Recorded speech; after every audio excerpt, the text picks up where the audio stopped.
Restabelecida a comunicação. Nossos brasileiros. O doutor Hélio está entrando aí também. Estava indo tão bem, mas aqui está muito instável e tem gente demais Não, falando. imagina, imagina. Mas, ó, Mas nossa audiência. o pessoal volta porque o tema está indo bem. Pois é, já temos quase o mesmo número de pessoas que estavam participando. 23, 24, enfim. Esperando o doutor Hélio entrar aí conosco. Tá, Ele ok. fez uma pergunta interessante, né, doutor Felipe? É uma pergunta muito boa e muito comum, né? Para a gente poder desenvolver aí eu vou pedir para ele fazer de novo e a gente vai conversando mais um pouco sobre esse tema. Doutor Hélio, aceitei aqui.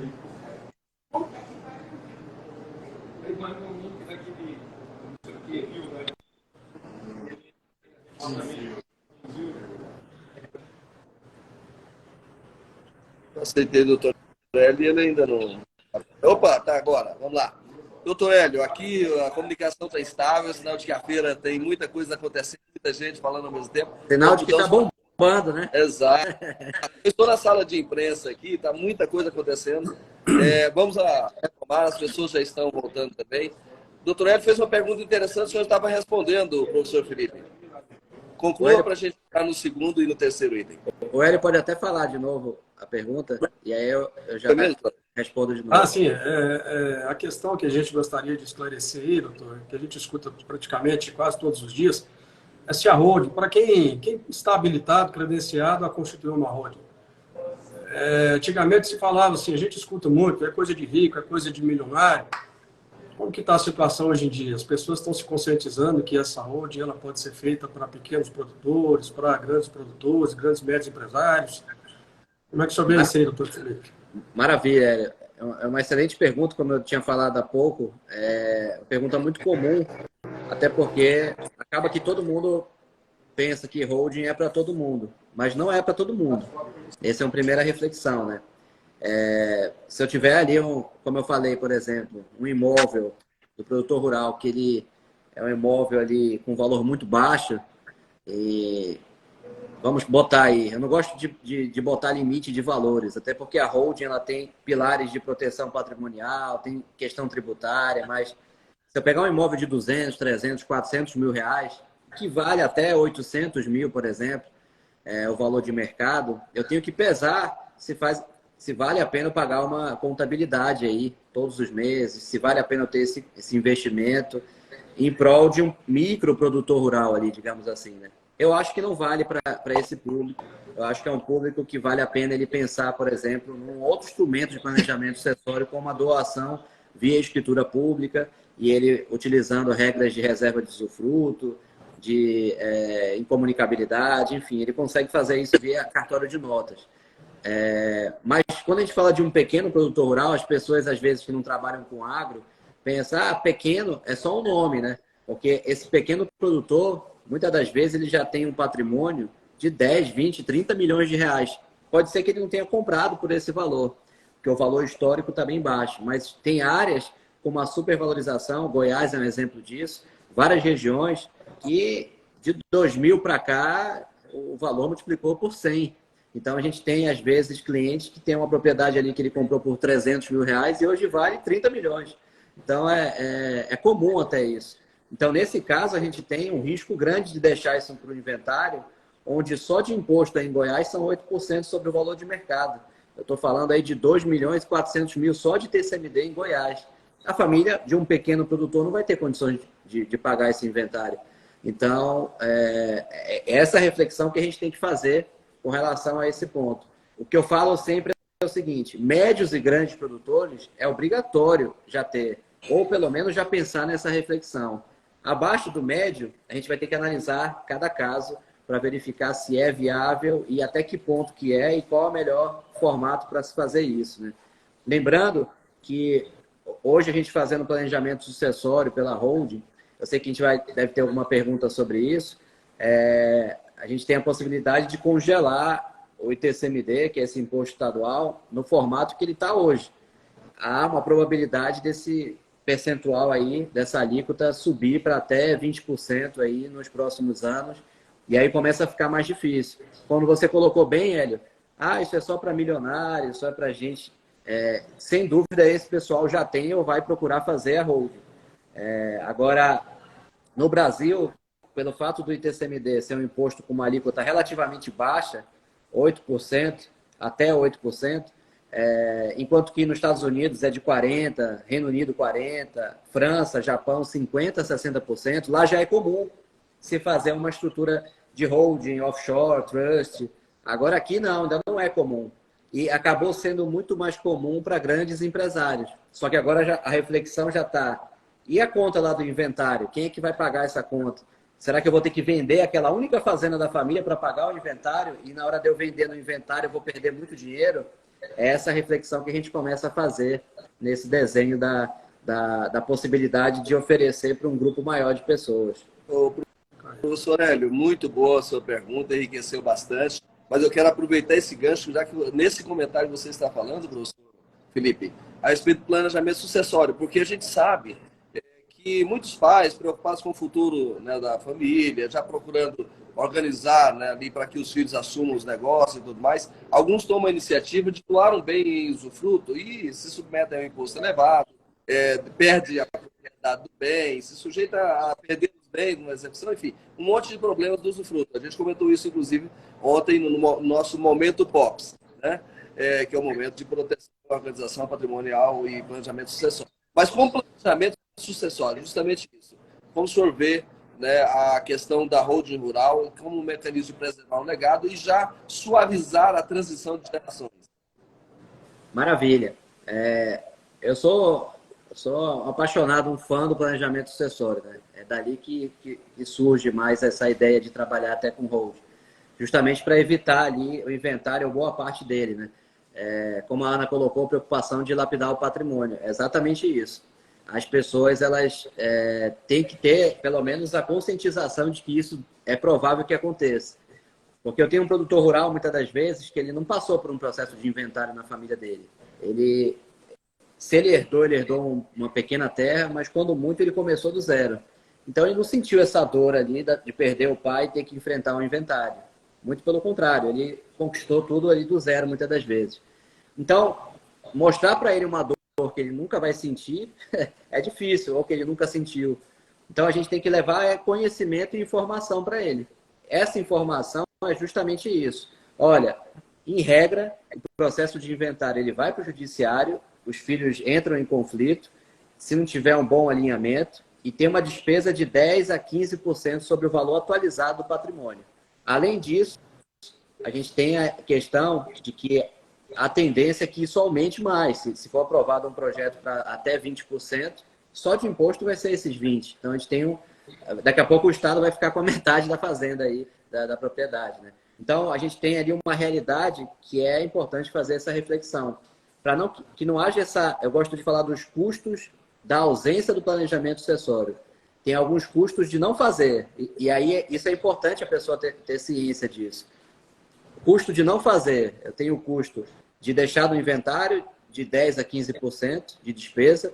O custo daquela área ser invadida, se não tiver filhos cuidando do negócio. O custo de uma manutenção elevadíssima para manter aquela fazenda em alto nível. O custo da perda patrimonial dessa fazenda ser vendida por um valor mais baixo dentro de um inventário.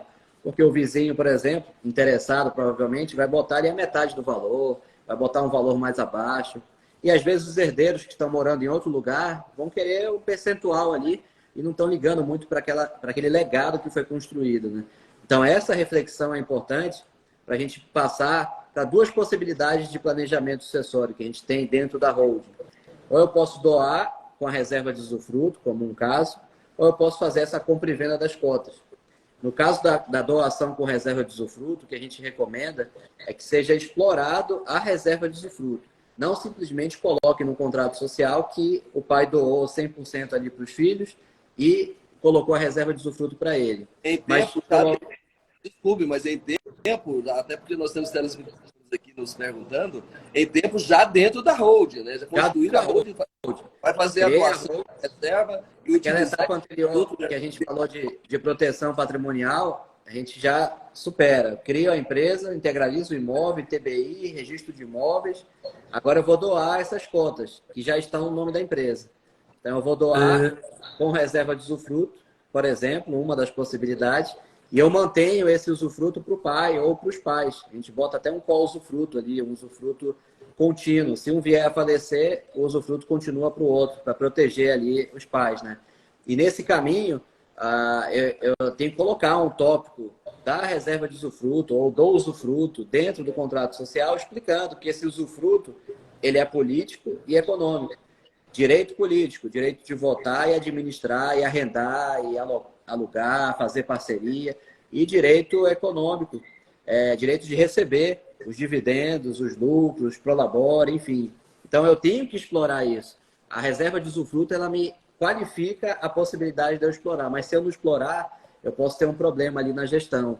Então, em regra, o pai ou a mãe, enfim, quem tiver ali com patrimônio no seu nome, não vai perder controle nenhum. Ele vai integralizar, vai tirar do nome dele, os filhos serão os sócios, mas eles serão os usufrutuários. A gente fala muito em propriedade plena. A propriedade plena é a nua propriedade somada com o usufruto. Quando a gente faz a doação, a gente deixa a nua propriedade para os filhos e o usufruto fica para os pais, reserva para eles. Nesse desenho, eu tenho a proteção de os filhos não venderem sem autorização dos pais, ou melhor, só quando cair o usufruto que eles vão ter essa autorização, só quando os pais não estiverem mais aqui. Então a gente mantém o controle nas mãos dele, né? Doutor Felipe, e o inverso aí no caso, o patriarca teria que pedir, o pai, a mãe, teria que pedir autorização para o filho para poder vender algum bem que está integralizado ali na holding? Ótima pergunta. Em regra, o filho ele fica autorizado com a nua propriedade a ter o poder de alienação, né? Só pode vender a nua propriedade, no caso. Por isso que a gente tem que explorar, dentro da reserva de usufruto, a administração permanente e os direitos políticos, onde o pai, como usufrutuário, vai ter poder de alienação também. Isso em aberto, ele vai ter que pedir lá para o filho a bênção para poder vender. Então, eu já estabeleço ali no contrato social que os poderes vão ficar com os pais 100%, entendeu? Então, é isso que a gente tem que buscar para que não haja nenhum tipo de problema ali na frente. É muito comum não fazerem isso. E aí, explorar só a administração com relação a arrendamento e tudo mais. Mas eu tenho que dar esses poderes para os pais também. Eu tenho que explorar esses poderes para os pais para que eles tenham ali o direito de vender o patrimônio, né? Então, eles vão vender... Tem 10 fazendas ali dentro. Eles vão vender uma, pega o valor e entra ali na empresa o valor. Aquilo não é lucro, né? Ele vai receber o valor a título da venda. Se ele utilizar esse valor para tirar para ele, ele vai reduzir o capital social. Diferente de um arrendamento que vai entrar um valor de aluguel lá e ele vai distribuir sem tributação, né? Então tem alguns detalhes importantes demais, né? Perfeito, doutor Felipe. Nós, o doutor Hélio e eu, lideramos um time aí de 7 POPs HF, né, que é o nome que dá aos nossos profissionais aí em Goiânia. E nós somos discípulos do senhor, né? Que nós estamos aí participando do programa de capacitação, que, diga-se de passagem, é de longe o melhor do país, no que se refere à holding rural. E também somos discípulos do professor Márcio Carvalho de Sá, que é o nosso bambambam da holding familiar, né? Então, a gente está servido, viu, professor Hélio, com essas duas figuras excepcionais aí do mundo da holding. Eu queria pedir ao doutor Hélio que, se eu trouxesse alguma pergunta, alguma dúvida do nosso time de POPs HF, antes de entrar na última, última questão desse momento que a gente reservou, momento POPs de hoje. Ô Vieira, desculpa, mas falhou aqui, eu não te escutei. Tá. Falhou o som. Nós estamos com 7 POPs HF, que é o nosso time aí de Goiânia, e toda hora, como a gente é discípulo, tanto do professor Márcio quanto do professor Felipe Esteves, a toda hora surge uma dúvida, uma pergunta, questionamento dos meninos aí da fábrica de holding, né? Que é o bom, eu compreendi, vamos lá. Doutor Felipe, com relação ao maquinário, os semoventes, a fazenda, ele é possível colocar isso dentro da holding ou deixa de fora? O que o senhor nos orienta? Maravilha. Mais uma ótima pergunta aí. Boa mesmo. Porque é pergunta muito comum. Quando a gente vai fazer o estudo de viabilidade patrimonial e familiar, que a gente vai analisar o cotejo patrimonial completo, eu vou pegar bens imóveis urbanos, bens imóveis rurais, maquinários, automóveis, participações societárias, investimento. Cada um a gente vai fazer uma análise, né? A gente está falando da hold rural aqui mais direcionado ao imóvel rural. Mas quando a gente fala de maquinário, eu tenho que entender algumas coisas. Primeiro, eu posso integralizar ele na hold ali junto, se eu quiser. Esse é um ponto, não tem problema nenhum. Segundo, eu posso criar uma empresa, integraliza esse maquinário e essa empresa pode até alugar para a holding ali para poder fazer a gestão. Ou eu posso deixar na pessoa física, porque muitas das vezes, aí contabilmente falando, eu não sou contador, sou advogado, mas eu trabalho muito próximo com contadores há mais de 10 anos. E às vezes esse maquinário, muitas das vezes, ele não existe 100% dentro da declaração, ele é colocado ali para aumentar um pouco a renda do produtor, ou ele vai ser trocado já por outro e tem uma vantagem no ICMS, na compra e venda via pessoa física. Então, dependendo do ano de aquisição do maquinário, a gente busca integralizar ou não. Então, se é um maquinário muito antigo ali, que já não faz mais sentido porque vai ter uma depreciação na pessoa jurídica grande, eu deixo na pessoa física. Se é um maquinário que ele acabou de comprar aí na Farm Show, ele vai depreciar esse ano, e aí ano que vem ele já vai colocar na hold, maravilha. Ele já integraliza ali, vai ter um ano ali, vai ter um período mais amplo ali de utilização. E se eu quero buscar planejamento sucessório e esse maquinário não ir para o inventário, maravilha. Então, vai depender muito da composição que a gente vai fazer, mas pode sim, pode ser integralizado.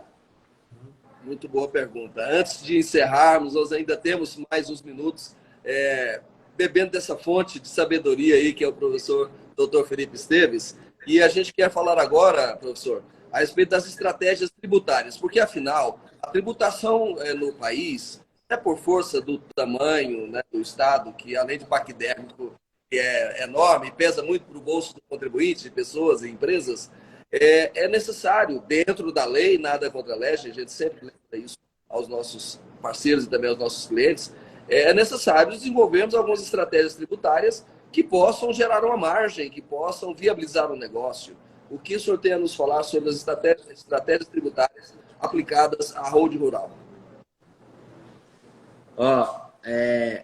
Aí a gente precisaria fazer uma live de umas 4 horas aí para ficar mais claro isso. Mas vou pegar aqui 2 pontos. Um do ITCMD, que eu consigo fazer um planejamento sucessório ali e tributário com uma vantagem boa, ainda mais se eu utilizar o mecanismo de um domicílio fiscal mais vantajoso, por exemplo. Então, eu posso congelar a minha base de cálculo do valor histórico de aquisição e não levar ali para um valor de mercado. Se eu quiser doar, por exemplo, uma fazenda hoje via escritura pública, o Estado vai pegar e vai avaliar ela para o valor de mercado. Se eu quiser colocar numa holding, por exemplo, e mudar para um domicílio fiscal, Pará, Amazonas, São Paulo, enfim, eu posso congelar essa base de cálculo pelo valor de aquisição. Então, eu vou ter uma diferença tributária muito boa aí. Lógico que precisaria, como eu falei, de algumas horas para detalhar isso. Mas um outro ponto importante da questão tributária, e é uma pergunta muito comum que o produtor rural faz, eu coloquei o imóvel na holding, a minha tributação tem que ser pela holding, porque o imóvel está lá dentro, já que na pessoa física é normalmente mais interessante. Então, existem várias possibilidades. Existe a possibilidade de eu manter a tributação na pessoa física, e aí, por exemplo, eu faço um contrato entre a holding e a pessoa física, um contrato de uma cessão onerosa para que a pessoa física continue tributando ali o imposto como ela já vem fazendo há muito tempo. Eu posso fazer um contrato, por exemplo, de parceria rural. Eu posso pegar uma parceria rural, eu integralizo o imóvel na holding, faço uma parceria rural entre holding e pessoa física, onde a holding vai ficar com 10, 15, 20% de receita dos produtos lá, e o restante fica na pessoa física. Uma das vantagens boas, por exemplo, que eu tenho com relação à soja, pegando aí um exemplo da região muito forte, a gente tem a soja como uma estratégia de suspensão de PIS e COFINS na questão da pessoa jurídica.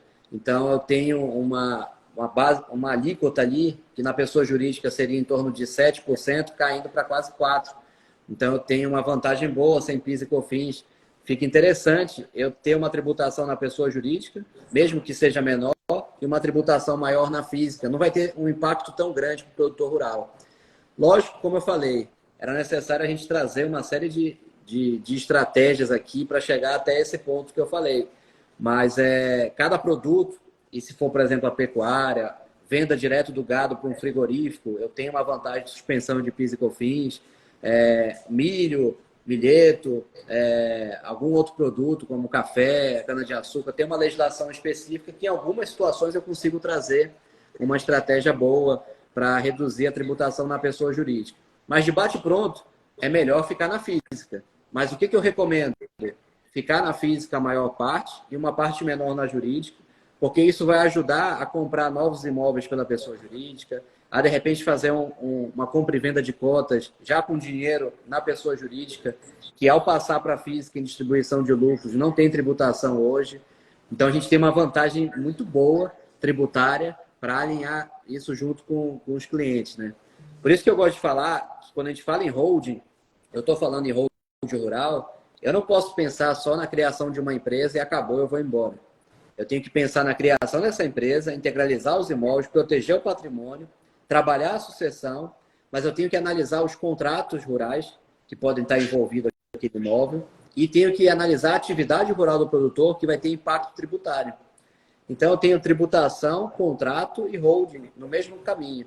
Aquela roda do trator que não pode parar de girar, que eu falo, ela não pode parar de girar porque se eu pensar só na holding, eu vou travar o negócio. Então, eu tenho que pensar que todo o imóvel rural, por trás dele, em regra, existe um produtor rural, seja o dono do imóvel ou um terceiro que tá tendo um contrato de arrendamento. E, por conta disso, tem um impacto tributário nesse desenho também. Então, essas reflexões são importantes para a gente fazer. A gente convidou o professor Dr. Felipe Esteves, porque, na verdade, ele é referência nesse assunto, para vocês que estão nos acompanhando agora, faço questão de frisar isso, porque holding é um gênero. Aí, se você for descer um pouquinho e analisar caso a caso, o que o professor deixou bem claro para a gente é de que os profissionais precisam ter muito cuidado, muito zelo, para entender o negócio do cliente, entender a realidade atual, a realidade familiar, claro, no primeiro momento, e imediatamente, secundariamente, analisar a realidade patrimonial e essas filigranas, esses detalhes que no agronegócio são muito mais complexos do que numa situação de uma holding tradicional. Eu vou pedir ao doutor Hélio Craveiro, meu parceiro, meu irmão, ele que está conosco nessa jornada, né, no Momento Pops de hoje, professor Hélio, doutor Hélio, o senhor faça as suas considerações finais e pode emendar uma perguntazinha para fechamento aí com o doutor Felipe, caso tenha mais uma na algibeira. Doutor Felipe, vamos finalizar aqui então com uma pergunta aqui que chegou para mim agora. Em relação à benfeitoria, existe alguma possibilidade de, ao incorporar essa benfeitoria no custo do imóvel, se existe alguma possibilidade de não pagar imposto de renda sobre essa diferença ou não? Vamos refazer a pergunta, como é que é? Considerando que há um ganho de capital, né, com essa benfeitoria que é incorporada à terra, automaticamente gera o imposto de renda, com certeza, né? Qual é o caminho correto aqui? Eu vou encaixar essa pergunta e depois vou responder aqui também a da contabilidade ativa. O que é importante a gente observar? Normalmente, quando eu pego a declaração de imposto de renda do cliente, tem um valor de terra nua ali histórico e às vezes a gente encontra um valor de benfeitoria desmembrado. Teve despesas aqui. Então, quando a gente une um valor histórico de aquisição de 1 milhão e as benfeitorias de 3 milhões, em regra daria 4, né? Então, nesses 4, eu não posso integralizar de imediato os 4. Por quê? Porque eu tenho que fazer a seguinte reflexão, e aí é uma dica até para os contadores também. Eu tenho como comprovar que aqueles 3 milhões foi realmente benfeitoria ou aquilo foi jogado de uma forma não tão precisa. Porque senão essa conta vai chegar ali para o contador. O mundo ideal é que haja uma avaliação ali antes de eu integralizar. Eu posso integralizar? Posso. Mas eu faço uma avaliação com o laudo de um engenheiro agrônomo e ele avalia realmente valendo aqueles 3 milhões ali de benfeitoria. Eu integralizo o imóvel por 4, 1 milhão de terra nua e os 3 de benfeitoria. Só que na hora que eu integralizar, eu tenho um respaldo. Eu falo isso principalmente a questão contábil. Tem um respaldo que teve esse laudo. Na hora que eu integralizo isso na pessoa jurídica, a pessoa jurídica recebe 1 milhão a título de terra nua e 3 milhões a título de benfeitoria que ela vai ter que tributar para dentro da empresa como benfeitoria. Então, esse desenho todo tem que ser feito de uma forma bem alinhada para não gerar um problema. Muita gente, às vezes, integraliza os 4 e não está nem aí para nada. Então, eu boto essas ressalvas porque tem que ter esse alinhamento nesse desenho. E aí, pegando um pouquinho do gancho da contabilidade ativa aqui, é importante falar sobre a importância da gente fazer um contrato de parceria bem feito. A parceria ela é mais interessante na questão tributária, baixa muito o tributo, mas eu tenho partilha de risco, não só de receita. Então, essa partilha de risco não pode gerar ali o que muitas das vezes as pessoas, que eu acredito que foi o que foi colocado aí, as pessoas fazem um contrato denominado de parceria rural, para a Receita Federal ver isso e tributar, aceitar a tributação a menor, quando na verdade é um arrendamento que está camuflado ali. E aí todo ano a pessoa recebe em dinheiro um valor anual, semestral, mensal que seja, e isso não é parceria. Isso a Receita está autuando, principalmente de 2018 para cá. Então tem que ficar observando muito bem isso. Se for parceria, cumpre as regras da parceria e os riscos da atividade. Então é mais ou menos esse o desenho aí que eu queria compartilhar. Perfeito. Muito bom mesmo. Por isso é bom trabalhar com especialista, né, professor Ego? É isso aí, viu? Mas dentro desse raciocínio, justamente só para complementar essa resposta antes de terminar, professor. Quando eu constituo a holding, na pessoa e o parceiro ou arrendatário é a própria pessoa física. Qual a implicação disso na Receita Federal? Quais os ganhos que isso pode trazer? E se isso é plenamente viável do ponto de vista legal? É plenamente viável, sim. Desde que eu recolha o imposto de forma correta, né? Então, vamos imaginar, eu tenho um produtor rural, pessoa física, trabalha com soja, por exemplo, está lá no livro caixa, tendo despesa maior do que receita ou mantendo esse nível aproximado. Então, fechou 2022 até com uma negativo, teve mais despesa ainda. Ele vai jogar para os outros anos e compensar, então ele prefere ficar na pessoa física dele. Quando eu jogo esse imóvel para dentro da empresa, a empresa pode fazer um contrato com o produtor rural pessoa física. Por exemplo, um arrendamento. Eu vou arrendar ele para a pessoa física, vou receber um valor ali e o produtor rural continua tributando da forma que ele quer. O que eu acho mais interessante é a gente fazer um contrato de parceria entre a pessoa física do produtor, que a gente chama de parceiro outorgado, e o parceiro outorgante, que é o dono da imóvel, que é a holding. Por quê? Porque é uma empresa dele mesmo, então ele tem como controlar essas despesas e fazer um equilíbrio ali nesse lado. Vamos imaginar, inclusive, um produtor rural que ele não tenha 100% de despesa. Ele tenha 4 milhões de receita, mas ele tenha 3,5 milhões de despesa. Vamos pensar, se ele vai jogar 20% para dentro da empresa, ele pode manter 100% da despesa na pessoa física e botar 20% para a pessoa jurídica sem as despesas. Então, ele chega quase num patamar de tributar ali para a pessoa jurídica o que ele tinha de excedente. Então, ele fica praticamente com 100% de receita e despesa na pessoa física, ele zera e joga só o que tiver limpo para a pessoa jurídica. Então, ele fica numa situação mais interessante, com uma tributação baixa ainda. Agora, o produtor rural que jogar para a pessoa jurídica o imóvel e tributar 100% pela empresa, em regra, ele vai ter uma tributação pior do que ele tem hoje. Agora, se ele conseguir fazer essa divisão, aí faz muito sentido. Por isso que fala, não tem receita de bolo. Isso eu não posso replicar para todo mundo. Isso eu tenho que analisar cada caso antes de montar, inclusive, o contrato social, para não gerar nenhum prejuízo para o cliente, né? Muito bom, muito. Doutor Hélio, suas considerações final. Estamos concluindo. Eu gostaria só de ouvir aqui do doutor Felipe, agradecer aí pelos ensinamentos, mas eu gostaria também, doutor, que o senhor deixasse um recado aí para aqueles produtores rurais que ainda não constituíram uma holding rural. Qual o recado que o senhor dá a essas pessoas? Maravilha. Bem, o recado, primeiro, agradecendo aí o convite de vocês, sempre à disposição aí para a gente fazer novas lives aí também, e parceria. E o recado que eu deixo é justamente com base em muito que a gente falou, sobretudo sobre a questão da sucessão. Pegando o tema sucessão de sucesso grande, mas a sucessão também como um lado de uma reflexão de preservar aquele legado que ele, produtor rural, ralou ali, sol a sol, literalmente, às vezes chuva a chuva, 20, 30, 40 anos, e muitas das vezes ele não tem a consciência de que esse patrimônio vai ser dilapidado, de que esse patrimônio não vai ser preservado, e o momento mais importante é agora. Não é só pensar no momento que ele não estiver mais aqui, mas ele vai colher os frutos de ter uma organização bem feita em vida ainda. Ele vai ter uma gestão melhor em vida. Ele vai ter uma tributação, muitas das vezes, mais organizada em vida. É o que a gente fala de profissionalização do produtor rural. Essa profissionalização passa muito pelo lado da Receita Federal, está fiscalizando muitos produtores e está obrigando eles a recolher imposto de uma forma mais organizada. Contabilmente, juridicamente, ele tem que estar mais alinhado. Por conta disso, a gente tem o desenho dessa reflexão para todos os produtores, filhos de produtores ou até possíveis advogados e contadores que podem levar essas informações para eles, é justamente a estratégia de que nesse trabalho de convencimento, de prospecção, de conversa inicial, é fazer uma reflexão no seguinte formato. Produtor rural, imagina você ficar agora, essa próxima semana, sem participar da tua atividade.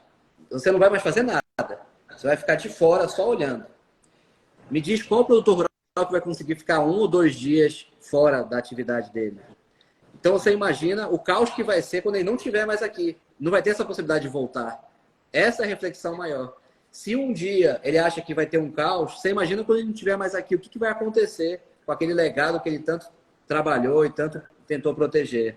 Aí essa reflexão vai começar a fazer sentido mais.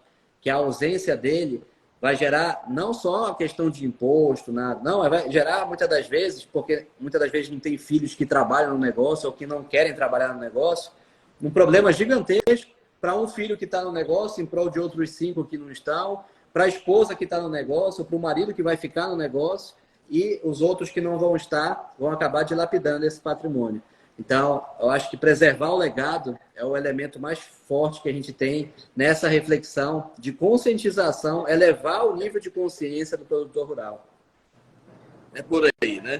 Bem, amigos, nós conversamos aqui nessa tarde, estamos ainda conversando nessa tarde com o professor Dr. Felipe Esteves, doutor Holding, referência em holding rural. E o tema de hoje do Momento Pops foi holding rural como mecanismo de preservação do legado, como gerar riqueza, como proteger o patrimônio. Nós, aí de Goiânia, da Craveiro e da Piquigol, nós trabalhamos com os nossos Pops HF, os meninos, né, da holding rural e familiar, com o prisma de entregar aos nossos clientes o tripé da prosperidade. Então, onde se consegue, professor? Entregar a proteção patrimonial, né, a redução dos custos tributários e, ao mesmo tempo, suavizar a transição de gerações, que é evitar o inventário e planejar a sucessão, de modo a evitar conflitos familiares também. Isso, com certeza, o senhor lembrou bem, vai propiciar, principalmente no mundo do agro, uma melhoria muito forte do nível de governança, que é o que garante melhores resultados, garante perenidade, garante sustentabilidade aos negócios também no mundo do agro. Eu quero agradecer demais ao professor Dr. Felipe. Lembrar que em abril, no final de abril, nós vamos ter a Semana Pops, professor Felipe. Semana Pops vai ser uma semana inteira de lives, segunda a sexta. Segunda nós teremos uma live de abertura. Na terça nós vamos ter um grupo fechado, exclusivo, inclusive contigo, professor Dr. Felipe, no dia 25 lá de abril, um grupo fechado de um grande player do sistema financeiro, que a gente já reservou essa data para eles. E também na quarta-feira vamos ter uma outra live com um tema específico. Na quinta-feira, uma live enorme, grandiosa, com o arcabouço, né, do professor Márcio Carvalho de Sá, por trás, dando toda aquela estrutura que o senhor conhece bem. E, por fim, na sexta-feira, nós vamos tirar a dúvida e sábado abrir para a gente conversar com o pessoal sobre aqueles que querem ter acesso a esse tripé que, com certeza, vai dar sustentabilidade à pessoa e aos negócios, principalmente da transição de gerações. Professor Dr. Felipe, muito obrigado. Doutor Hélio Craveiro, muito obrigado. Uma boa tarde para vocês. Estou falando aqui da Tecnoshow comigo, diretamente de Rio Verde, a melhor feira do Centro-Oeste e, em especial, uma das melhores do Brasil. Muito obrigado pela sua presença, pela presença de vocês e, sobretudo, de quem está conosco, nos acompanhando pelo Instagram e depois no YouTube. Boa tarde a todos. Até o próximo Momento Pops. Boa tarde. Obrigado, Birajara. Obrigado, doutor Felipe. Aguardando sua visita aqui em Goiânia, Tá. conhecendo essa terra aqui abençoada. Eu Viu? vou aí com frequência, eu vou em breve e vou avisar para vocês, tá bom? Tá ótimo. Um É um abraço. prazer. Deus. Até mais, abraço. Obrigado. É o momento do posto de amanhã, gente. Amanhã.